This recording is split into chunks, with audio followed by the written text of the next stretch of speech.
میں واضح ورنہ ہم احتجاج پر رہے اور ہمارا احتجاج اب بہت خطرناک احتجاج ہے. ہم نے وصف کے بند کرنا چھوڑ دی ہیں. اب ہمارا احتجاج ہوگا جیسے کلرک ہڑتال کرتا ہے, قلم چور ہڑتال کرتا ہے, تاجر کرتا ہے, شٹر ڈاؤن کرتا ہے, اور صنعت کار کرتا ہے اپنی انڈسٹری بند کرتا ہے. ہم بھی اپنی زراعت پہ کمی لا رہے ہیں. اگر پچھلے سال گندم میں ہم نے 10% کمی لے کے آئے تھے, 3 ملین ٹن آپ کی گندم کم ہوئی ہے اس سال. اگلے سال یہ کمی 40% پہ چلی جائے گی اگر حکومت نے ہوش کا ناکہ نہ لیے تو. اگر حکومت نے ہمیں فصلوں کا ریٹ نہ دیا, ہماری کاسٹ آف پروڈکشن کو کم نہ کیا, تو پھر ہم احتجاج پر آئے. اس وقت ہم کیا کریں؟ ہمارا کاشتکار کے حالات کیا ہے؟ کاشتکار تو نائب خدا ہے, اللہ کا دیا, اور اس کے زمین کا سینہ چیر کے اللہ کی مخلوق تک پہنچاتا ہے. اس کے بدلے میں اس کو ملتا کیا ہے؟ آپ کو ہر چیز پیدا کر کے دینے والا, گوشت ہو, سبزی ہو, دودھ ہو, گندم ہو, چاول ہو, فروٹ ہو, کوئی چیز ہو, اس کو لقب کیا دیا جاتا ہے؟ پینڈو اور گوار کا. اس کو عزت کی نگاہ سے دیکھا نہیں جاتا. آج اگر حکومتی ترجیحات میں کوئی چیز نہیں ہے, وہ واحد زراعت ہے.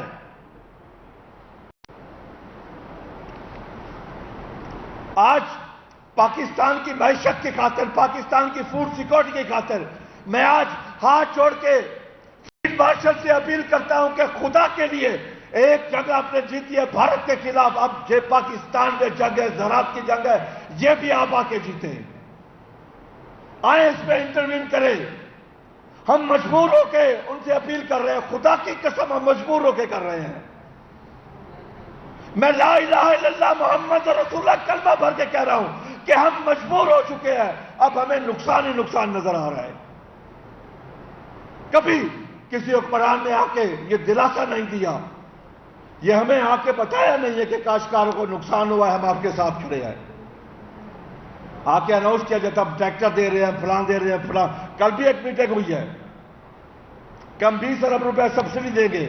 بھائی 2-2 ہزار ارب کی فصلیں ہم سے لے کے ایک ایک فصل میں 2-2 ہزار ارب کا نقصان دے کے 20 ارب ہمیں دیں گے, ہمیں خیرات دیں گے. ہمیں آپ کی خیرات نہیں چاہیے, ہمیں اپنی پروڈیوس کا ریٹ چاہیے, ہمیں اپنی فصل کا ریٹ چاہیے. کیا کھانے کے لیے صرف گندم ہے پاکستان میں اور کوئی چیز نہیں ہے؟ کیا یہ چینی عوام نہیں کھاتی؟ یہ عوام بجلی استعمال نہیں کرتی؟ آپ کہتے روٹی 14 روپے کی, اگر وہ پنکھا چلا کے کھائے تو اسے 30 روپے کی پڑتی ہے. وہاں کوئی احساس نہیں ہے. اس وقت زراعت کے بہت برے حالات ہیں.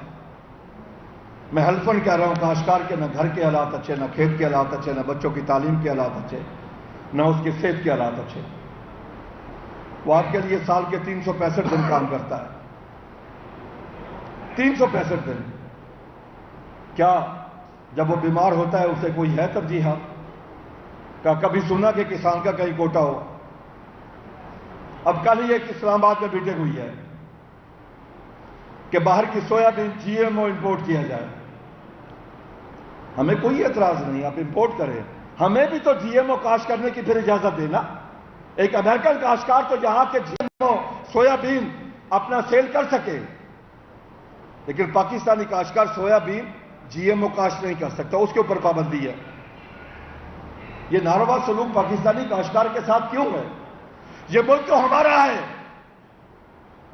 یہ قربانیاں تو ہمارے بزرگوں نے دی تھی. اس ملک کے باسی تو ہم ہیں, اور وہ بھی اکثریت میں ہم ہیں, لیکن ہمارے ساتھ ستیلی ماں جیسا سلوک ہو رہا ہے. ہمیں آج یہ مطالبہ کر رہے ہیں کہ ہمیں پاکستانی اور انسان تسلیم کیا جائے.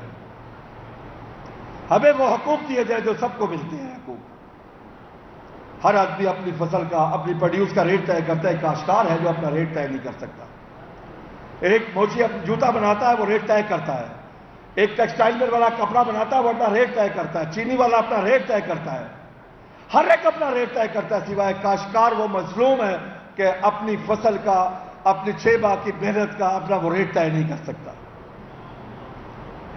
پھر اگر اس ملک کی معیشت کے ساتھ کھلواڑ ہوتا ہے گندم امپورٹ کر کے یا چینی ایکسپورٹ کر کے, کسی کو سزا ملی؟ آپ کو اندازہ ہے کہ ایک گندم امپورٹ کرنے سے بلین آف ڈالر کا لاس ہوا اس ملک کی معیشت کو. میں حکمرانوں سے کہتا ہوں آئے ہمارے ساتھ بیٹھ کے حساب تو کرے کہ نقصان کتنا ہوا, کاشتکار کو کتنا نقصان ہوا. 2 سالوں میں کاشتکار کو صرف گندم کی بات میں اس امپورٹ کی وجہ سے 2200 ارب روپے کا نقصان ہوا ان 2 سالوں گندم میں, جو اصل ریٹ سے اسے کم ریٹ ملا 2200 ارب روپیہ. اور میں چیلنج سے کہتا ہوں اس فگر کو کوئی آ کے ٹھکرا دے, میرے سامنے بیٹھ جائے.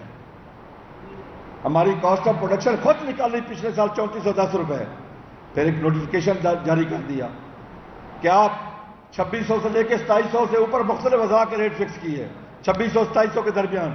اس کے اوپر اگر سیل ہوئی 2800 میں سیل ہوئی 52 لاکھ میں پرچے درج ہو گئے. کاسٹ آف پروڈکشن 3410 کس نے نکالی؟ حکومت نے. آج کاشتکار کے بہت برے حالات ہیں, بلکہ زراعت کے برے حالات ہیں. دنیا میں کوئی بھی حکومت ہو, اسلامی ہو, جمہوری ہو, غیر جمہوری ہو, اس کے اولین فرائض میں شامل ہے وہ اپنے ملک کی معیشت کو بہتر کرے اور امن و امان کو بہتر کرے. اور پاکستان کی معیشت کا دور و مدار زراعت پر ہے. زراعت بہتر ہوگی تو معیشت بہتر ہوگی, جب معیشت بہتر ہوگی تو خود بخود امن و امان بہتر ہوگا. لیکن انا للہ و انا الیہ راجعون, پاکستان میں زراعت حکومتی ترجیحات میں نہیں ہے. Thank you.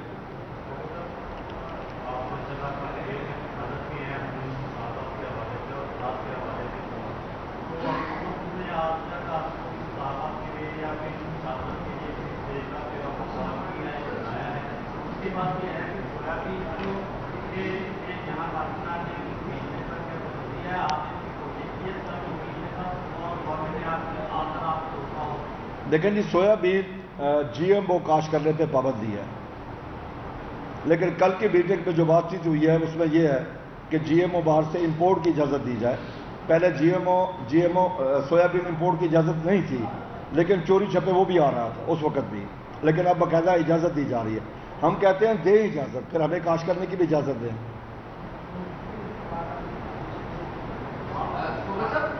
چینی کا بحران بہت زیادہ بڑھ گیا ہے اور کی قیمتیں بھی کی جا رہی ہیں, اس پر نہ کوئی ایکشن نظر آ رہا ہے, نہ کوئی عمل نظر آ رہا ہے.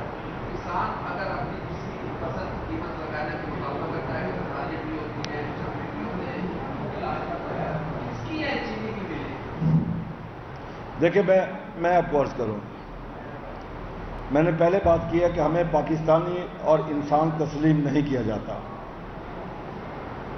ہمیں حق نہیں دیا جاتا کہ ہم اپنی فصلوں کا ریٹ طے کریں. انہیں یہ حق حاصل ہے کہ اگر حکومت کے ساتھ ریٹ بیٹھ کے طے بھی کر دیں اور اس پہ عمل درآمد نہ کریں, جو کہ عمل درآمد نہیں ہوتا. یہ میری فکر نہیں ہے, حکومت کی بات ہے. حکومت نے خود اناؤنس کیا تھا کہ ان کا ریٹ کوئی 130 135 طے ہوا تھا جب ایکسپورٹ ہوئی تھی کہ اس سے اوپر ریٹ نہیں جائے گا. اگر اس سے اوپر ریٹ کیا ہے تو وہ حکومت کے اپنے معاہدے کی خلاف ورزی ہے. میرے ساتھ میں آپ کو ایک چیز اور بھی بتا دوں, ابھی ایک اس کو ڈی ریگولیٹ کرنے کے لیے ایک بہت بڑی کمیٹی بنی ہے چینی کو ڈی ریگولیٹ کرنے کے لیے. اس پہ سبھی شامل ہیں سوائے کاشتکار کے, سبھی شامل ہیں. اگر شامل نہیں ہے تو کاشتکار شامل نہیں ہے.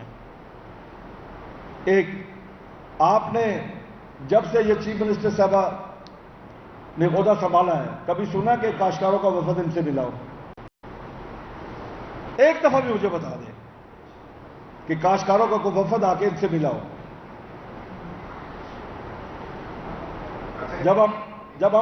جب ہم نے پچھلے سال آپ کو گروتھ دی 6.25, کہیں حکومت کی طرف سے کسی کاشتکار کو اپریشیٹ کیا گیا ہو؟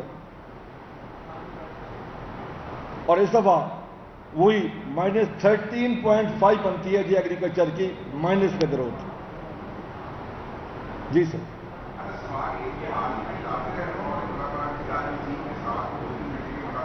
کیسے؟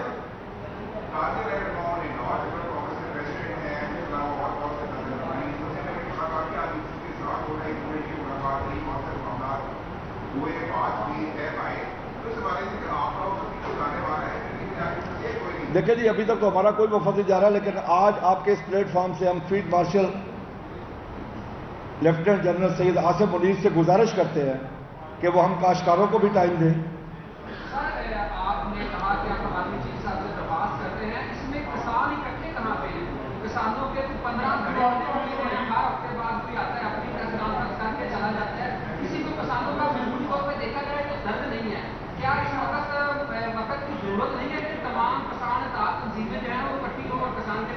آپ نے بہت خوبصورت بات کی ہے، میں آپ کو عرض کروں تھوڑی، اگر آپ انفارمیشن لے لیا کریں تو میرے خیال میں آپ کو یہ سوال نہ کرنا پڑتا.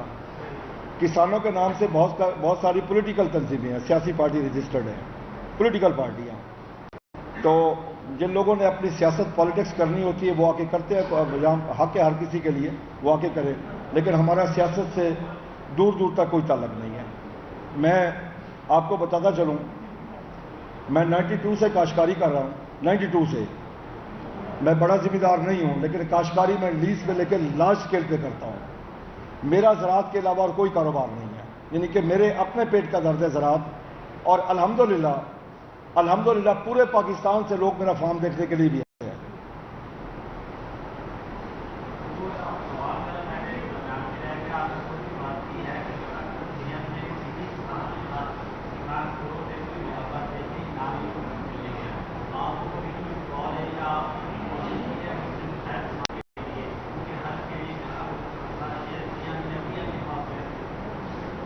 دیکھیں جی، میں نے آپ کو عرض کیا کہ ہماری اس وقت تک کوئی سی ایم صاحبہ سے ملاقات نہیں ہوئی. کوئی ہمارا ڈیلیگیشن بلایا گیا ہو، ہم سے پوچھا گیا ہو، ہمیں مشاورت میں شامل کیا گیا ہو.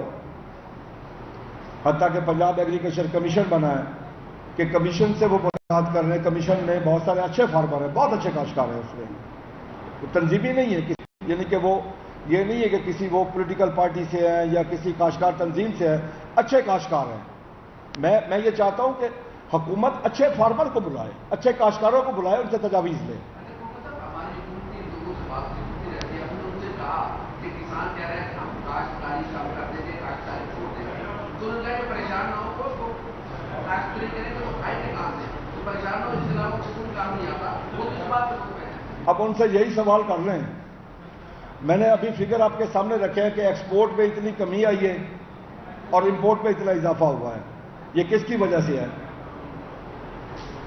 دیکھیں نا، دیکھنا تو یہ ہے نا کہ آپ کی ایکسپورٹ میں کتنی کمی آ رہی ہے اور امپورٹ میں کتنا اضافہ ہو رہا ہے. یہی چیز دیکھیں. ایک دوسرا آپ یہ دیکھیں کہ کیا پچھلے سال سے اس دفعہ گندم میں کمی آئی 3 ملین ٹن کی، ان کے اپنے بیکول. میں اپنا فگر میں گورنمنٹ کے فگر میں دیتا ہوں. یہ ایکسپورٹ کے فگر گورنمنٹ کے فگر ہیں، میرے نہیں ہیں. اور امپورٹ ابھی میں آپ کو عرض کروں، کاٹن کی پیداوار پچھلے سال سے کم آئی ہے. ابھی جو 30 جون تک آئی ہے، 15 جولائی تک، پچھلے سال سے کم ہے.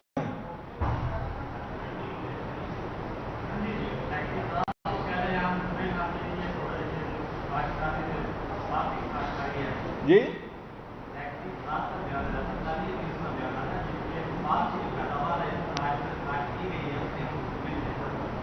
دیکھیں، اس میں کوئی شک نہیں. میں آپ کو حقیقت میں فیئر بات کرتا ہوں. سیکٹری زراعت نے ارلی کاشت کے لیے بڑی محنت کی ہے. اس کی پوری ٹیم نے لے کے ملتان، بہاولپور بہت میٹنگ ہوئی، بڑی محنت کی اور کاشت بھی ہوگی ارلی کاشت. اب ارلی کاشت کا بٹھا کہاں بیٹھ رہا ہے جی؟ اس میں نہ سیکٹری زراعت کچھ کر سکتا ہے، نہ کاشتکار کے پاس پیسے نہیں ہیں. اب آپ یہ دیکھیں، میں اس میں نہیں بتا سکا آپ کو، اس دفعہ 20% یوریا کے استعمال کم ہوا ہے. یہ بڑے برے حالات ہیں، بہت برے حالات ہیں.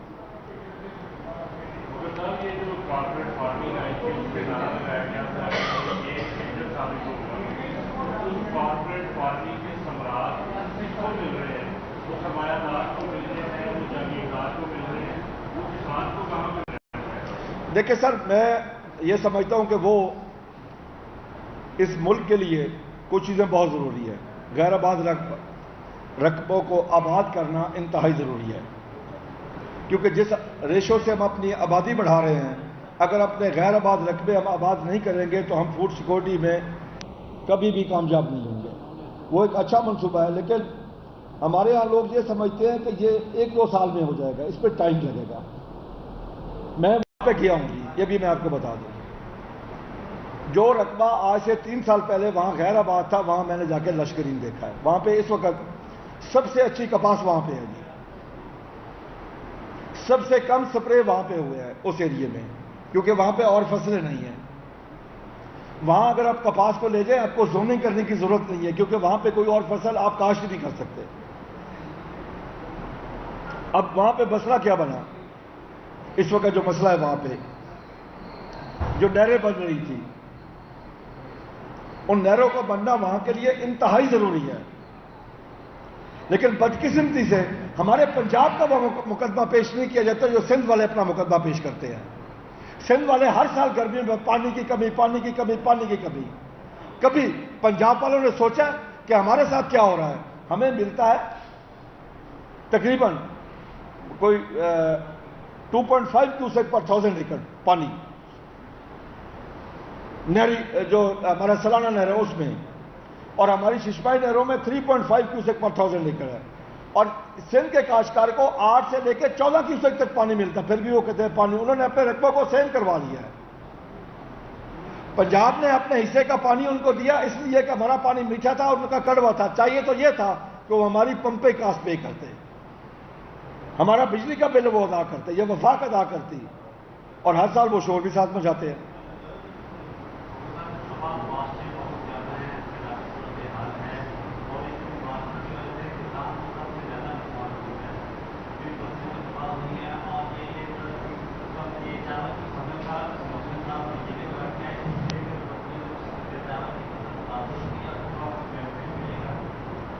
چاول کی فصل ادھر نارووال وغیرہ کچھ اضلاع میں, حافظ آباد وغیرہ, وہاں پہ سیلاب سے کافی افیکٹ ہوئی ہے, اور میں نے سنا ہے کہ 2-3 لاکھ ایکڑ ہوئے ہیں جی. اس کے علاوہ چاول کی فصل جو کاشت ہو چکی ہے اس کے لیے تو بارشیں بہت فائدہ مند ہیں, اور بارشوں میں چاول کاشت ہو سکتا ہے. لیکن مکئی کی فصل کو نقصان ہو رہا ہے جس کی کاشت نہیں ہو رہی, کپاس کی فصل کو نقصان ہو رہا ہے, گنے کی فصل کو فائدہ ہے. اسی طریقے سے جو آم کھڑا ہے اس وقت, جنہوں نے ہارویسٹنگ نہیں کی اس کو نقصان ہے. یعنی کہ بارش کے آپ سمجھ لیں کہیں فائدہ ہے کہیں نقصان ہے. Thank you. مہربانی.